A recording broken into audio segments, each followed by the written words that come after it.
तो 25 जुलाई को ब्रह्म मुहूर्त का समय सुबह 4:16 बजे से लेकर सुबह 4:57 बजे तक रहेगा, जो जागने, ईश्वर का ध्यान करने और पवित्र स्नान के लिए सर्वोत्तम है। वहीं दोपहर के समय भगवान विष्णु की विशेष आराधना के लिए अति फलदायी अभिजीत मुहूर्त दोपहर 12 बजे से लेकर दोपहर 12:55 बजे तक रहेगा, जिसमें की गई पूजा सीधे नारायण को स्वीकार होती है।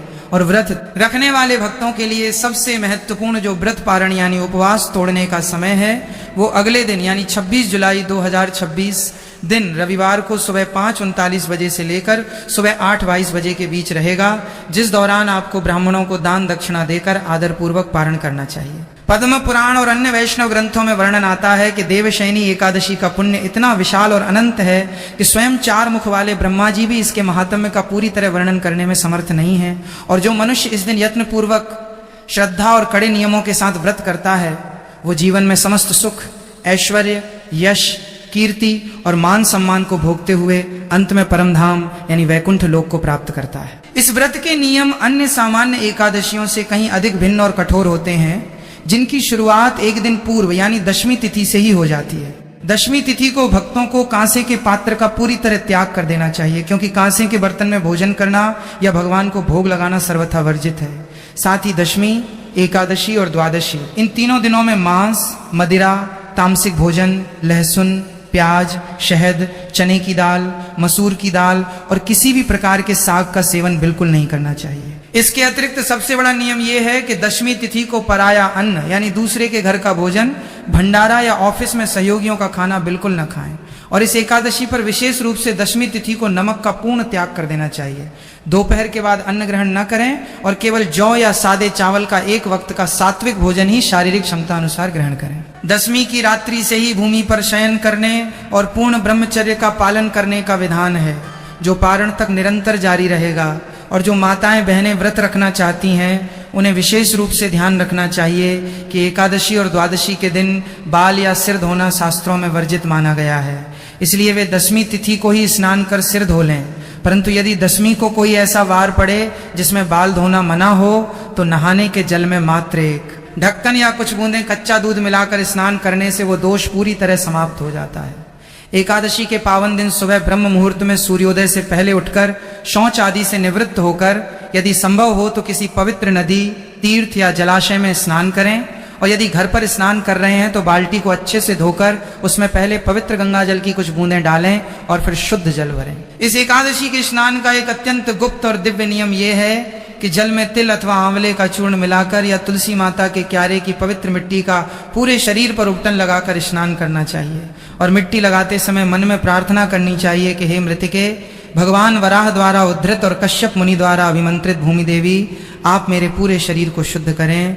और यदि आंवले का प्रयोग कर रहे हैं तो भगवान विष्णु के चरणों से पवित्र मानकर प्रार्थना करें कि आपके स्पर्श से मेरा रोम रोम शुद्ध हो जाए।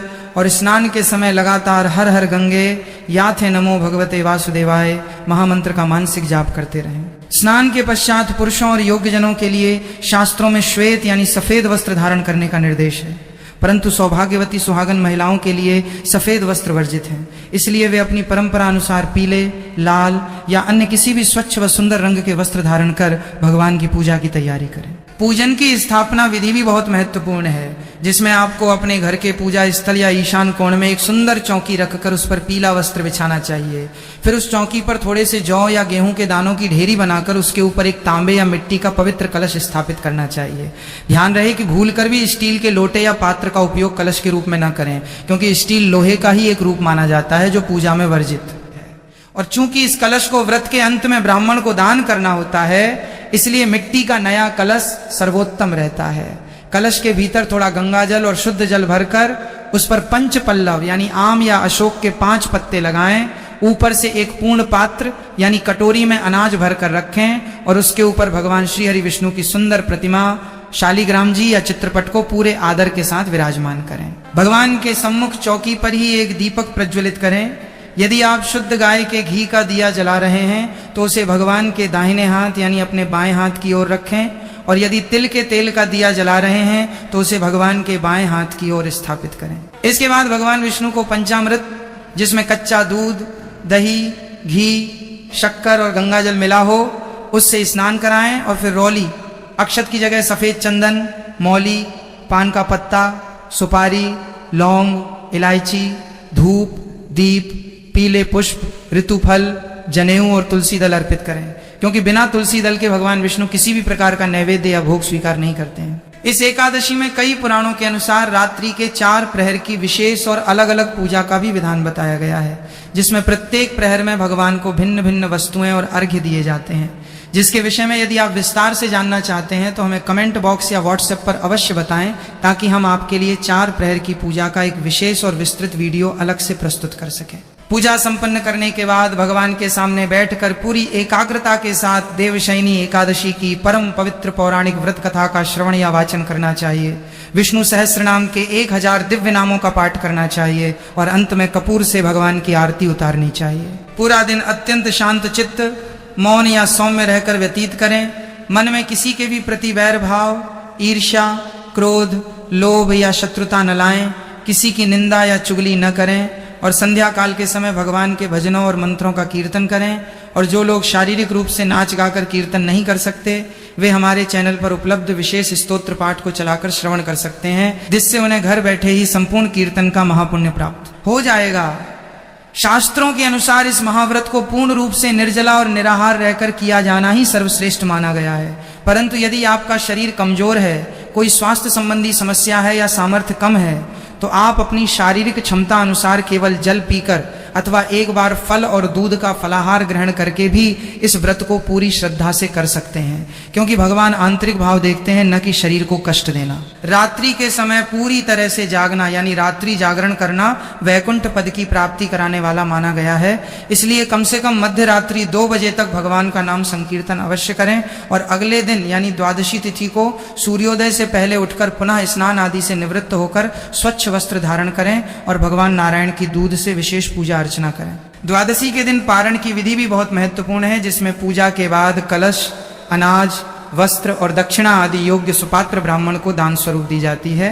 और पारण के शुभ मुहूर्त यानी 26 जुलाई सुबह 5:39 से 8:22 के बीच ही अन्न ग्रहण करके व्रत को खोला जाता है, जिसके संपूर्ण नियमों और पारण की बारीक से बारीक विधि का एक विशेष वीडियो हम शीघ्र ही आपके लिए प्रार्थना टीवी चैनल पर लेकर आएंगे, ताकि आपके व्रत में कोई त्रुटि न रहे। इसलिए आप सभी से पुनः विनम्र निवेदन है कि धर्म कर्म की ऐसी ही अत्यंत दुर्लभ, प्रामाणिक और विस्तृत जानकारियों से जुड़े रहने के लिए हमारे चैनल प्रार्थना टीवी को तुरंत सब्सक्राइब करें। जय श्री कृष्ण। प्रिय भक्तों, अब हम देवशयनी एकादशी के उस परम गोपनीय, अलौकिक और अत्यंत विस्तृत विधान की ओर आगे बढ़ते हैं, जिसके बिना ये महाव्रत अधूरा माना जाता है। शास्त्रों में वर्णन आता है कि जब भगवान श्री हरि विष्णु आषाढ़ मास के शुक्ल पक्ष की इस एकादशी तिथि को योग निद्रा में प्रस्थान करते हैं, तो संपूर्ण ब्रह्मांड की ऊर्जा, प्रकृति की शक्तियां और स्वयं मनुष्य के भीतर का आत्म तत्व एक गहरे रूपांतरण से गुजरता है। यही कारण है कि इस तिथि को केवल एक सामान्य व्रत समझकर छोड़ देना मनुष्य के जीवन की सबसे बड़ी भूल हो सकती है। हमारे ऋषि मुनियों ने, जिन्होंने अपने कठोर तप और ध्यान की पराकाष्ठा से वेदों और पुराणों को प्रकट किया, उन्होंने इस एकादशी के प्रत्येक क्षण को एक उत्सव और एक महासाधना के रूप में देखने का निर्देश दिया है।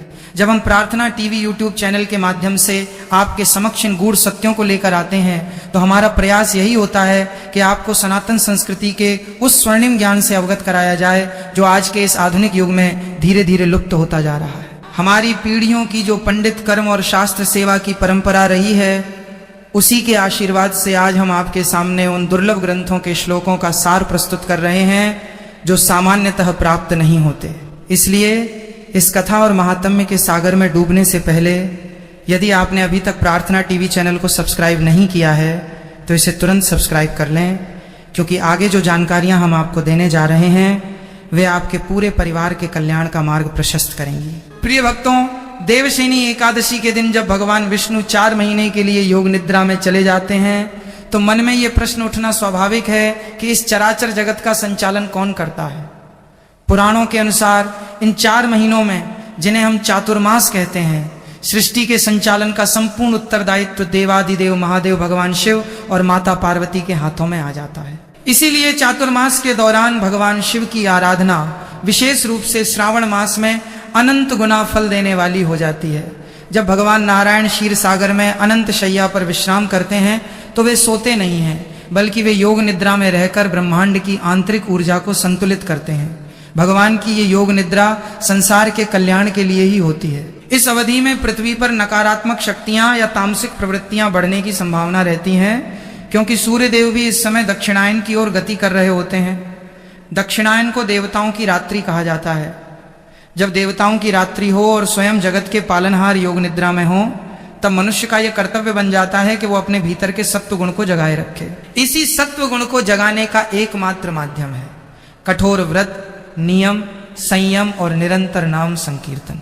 अब हम बात करते हैं उस महान और विस्तृत पौराणिक कथा की, जिसका श्रवण इस एकादशी के दिन प्रत्येक मनुष्य के लिए अनिवार्य बताया गया है।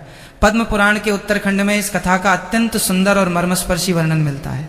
धर्मराज युधिष्ठिर ने भगवान श्री कृष्ण से पूछा कि हे जनार्दन, हे मधुसूदन, कृपा करके मुझे आषाढ़ मास के शुक्ल पक्ष की एकादशी का नाम बताइए।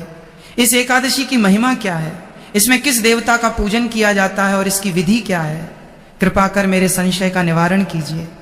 तब भगवान श्री कृष्ण ने मुस्कुराते हुए कहा, हे कुंती पुत्र, तुमने संपूर्ण मानव जाति के कल्याण के लिए अत्यंत सुंदर प्रश्न पूछा है। इस एकादशी का नाम देवशयनी है, जिसे पद्मा एकादशी या हरिशयनी एकादशी भी कहा जाता है। ये एकादशी समस्त पापों का नाश करने वाली और उत्तम गति प्रदान करने वाली है। इसके महात्म्य को सुनने मात्र से मनुष्य को वाजपेयी यज्ञ का फल प्राप्त होता है। इस विषय में मैं तुम्हें एक प्राचीन इतिहास सुनाता हूँ, जिसे स्वयं ब्रह्मा जी ने अपने पुत्र देवर्षि नारद को सुनाया था। भगवान कृष्ण कथा को आगे बढ़ाते हुए कहते हैं कि सतयुग में मानधाता नाम के एक चक्रवर्ती राजा हुए।